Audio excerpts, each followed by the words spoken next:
Hello बच्चों, तो आओ प्रश्न को देखते हैं। विमाओं 5.5 सेंटीमीटर गुना 10 सेंटीमीटर गुनी 3.5 सेंटीमीटर वाला एक घनाभ बनाने के लिए 1.75 सेंटीमीटर व्यास और 2 mm मोटाई वाले कितने चांदी के सिक्कों को पिघालना पड़ेगा। बच्चों यहाँ पर हमें पाई का मान 22/7 लेना है। तो दिए गए प्रश्न की मुख्य अवधारणा की बात करें तो बच्चों यहाँ पर हम देखेंगे, यदि घनाभ के विमाएं में जिसमें बच्चों लंबाई बराबर L,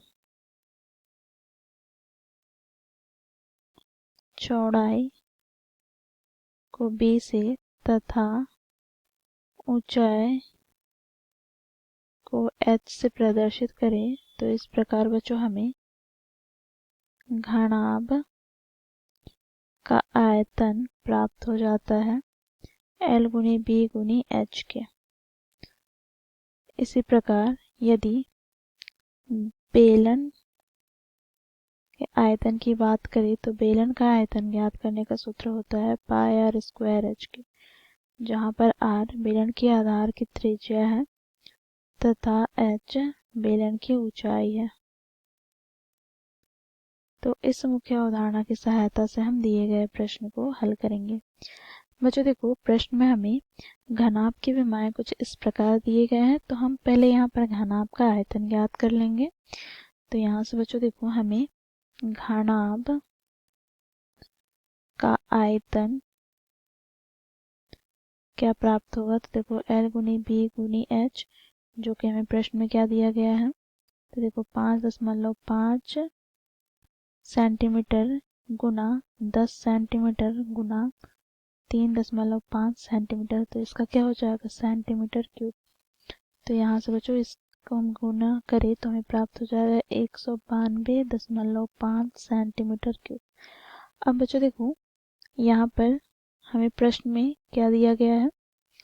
तो बच्चों देखो, इसको बनाने के लिए यहाँ पर 1.75 सेंटीमीटर व्यास और 2 mm मोटाई वाले चांदी के सिक्कों का प्रयोग किया गया है, उसको पिघला करके बनाया गया है। ठीक है, तो यहाँ से हम देखें तो यहाँ पर हम लिखेंगे, क्योंकि चांदी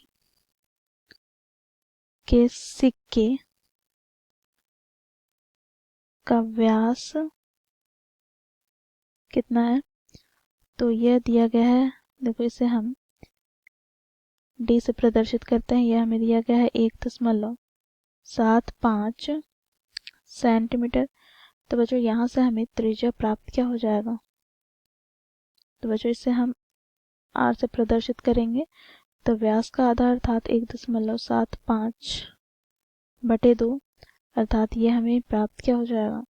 तो दशमलव हटाएंगे तो यहाँ से बटे में 2 शून्य आ जाएगा।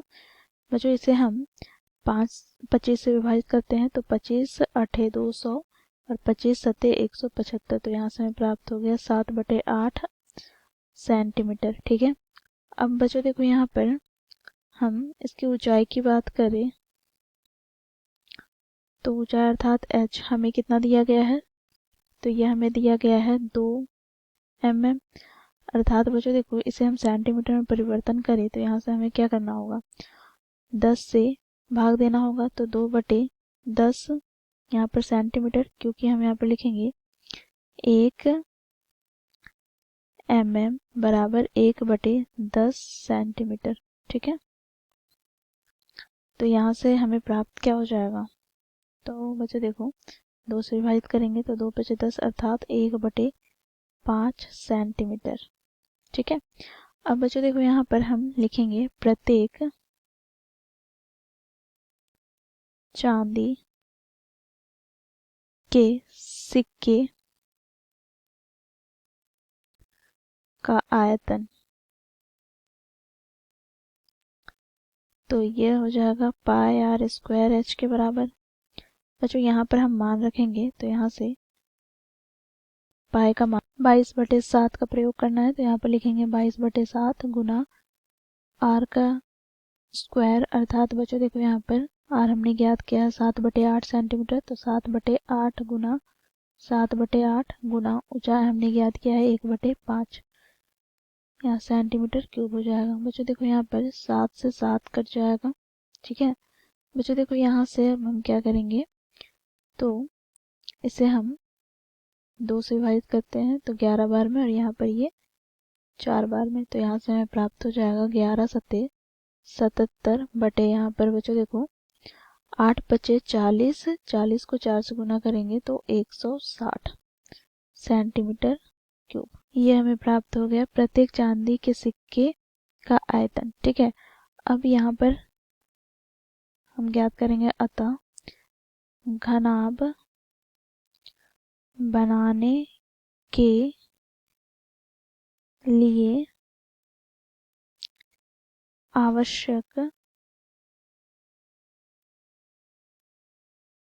चांदी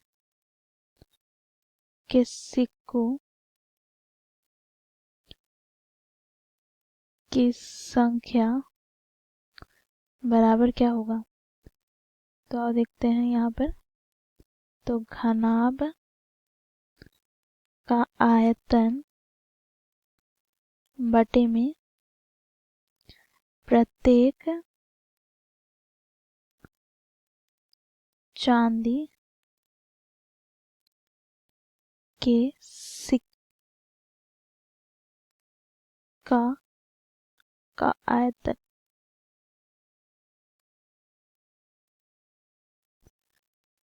तो यहाँ से बच्चों देखो घनाभ का आयतन हमने क्या ज्ञात किया है, तो 192.5 सेंटीमीटर क्यूब बटे में प्रत्येक चांदी के सिक्के का आयतन क्या है, तो देखो यहाँ पर 77 बटे 160 सेंटीमीटर क्यूब।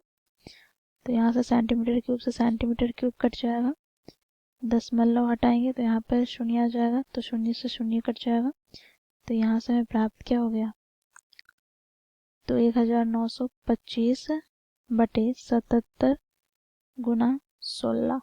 बच्चों देखो इसे हम 11 से विभाजित करते हैं, तो यहाँ से बच्चों देखो 11 1 का 11, यहाँ पर कितने आ गए 8, तो यहाँ से 11 सत्ते 77, और यहाँ पर कितने बच जाएंगे, तो देखो यहाँ से 2 और 3 5, तो 11 पचे 55, और यहाँ पर 11 सत्ते 77।